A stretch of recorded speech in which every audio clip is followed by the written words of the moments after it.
Open System Interconnection atau OSI adalah model referensi yang mana tercipta dalam bentuk kerangka konseptual. Bahkan sekarang ini ia telah menjadi suatu standar koneksi untuk sebuah komputer. Selain itu, ia diciptakan juga untuk memenuhi tujuan tertentu.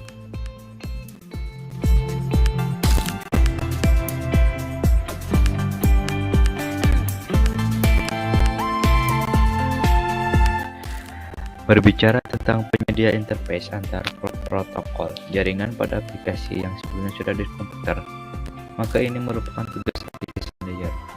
Ia juga merupakan lapisan paling atas dari model OSI dan kerap memberikan layanan yang mana begitu dibutuhkan oleh aplikasi.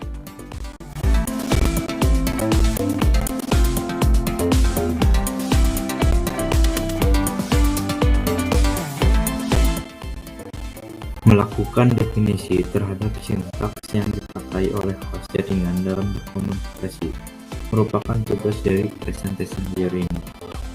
Presentation layer ini juga bertanggung jawab melakukan enkripsi dan juga deskripsi informasi serta data hingga kemudian bisa dipakai di lapisan aplikasi.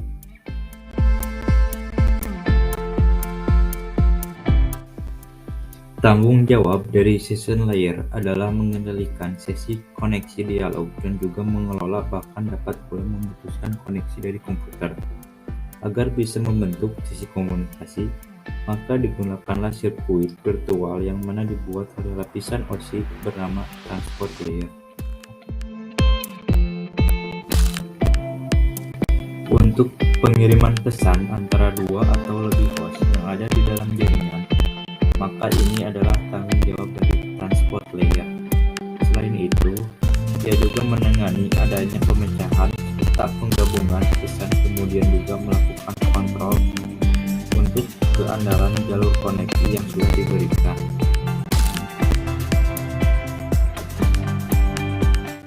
Di antara 7 OSI layer yang ada, network layer memiliki tugas dalam mendefinisikan alamat IP atau internet protokol. Hal ini membuat setiap komputer akhirnya dapat terhubung dengan satu jaringan. Bahkan tak hanya itu saja, network layer juga berfungsi untuk melakukan proses routing serta membuat header pada paket-paket data yang ada.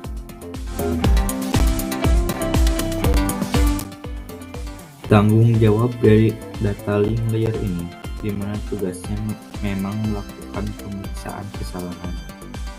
Data link layer dalam urutan OSI juga memiliki tanggung jawab dalam hal membentuk bit hingga berbentuk data frame.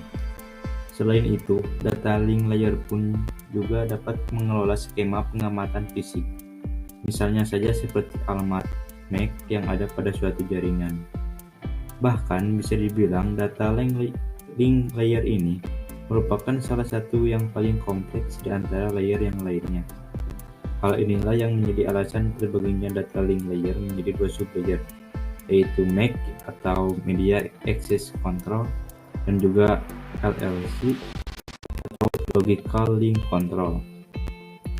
Tugas dari MAC sendiri tak lain adalah mengendalikan perangkat dari suatu jaringan yang mendapat akses ke medium dan juga izin ketika melakukan transmisi data.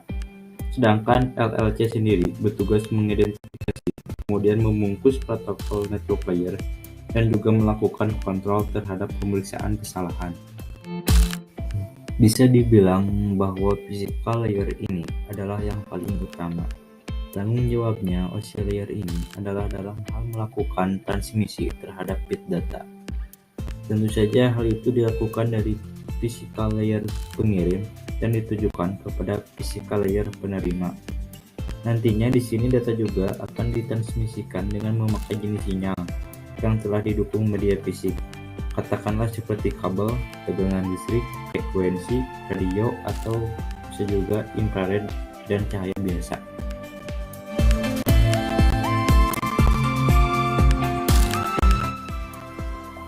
Cara kerja OSI layer bisa dibilang sangatlah panjang dan cukup rumit. Ambil contoh ketika Anda hendak mengirim sebuah email ke komputer lain. Berikut inilah tahapannya.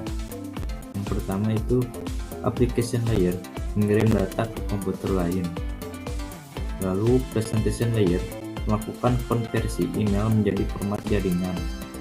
Lalu setelah dikonversi menjadi format jaringan, session layer membentuk sesi perjalanan data sampai proses pengiriman selesai dilaksanakan.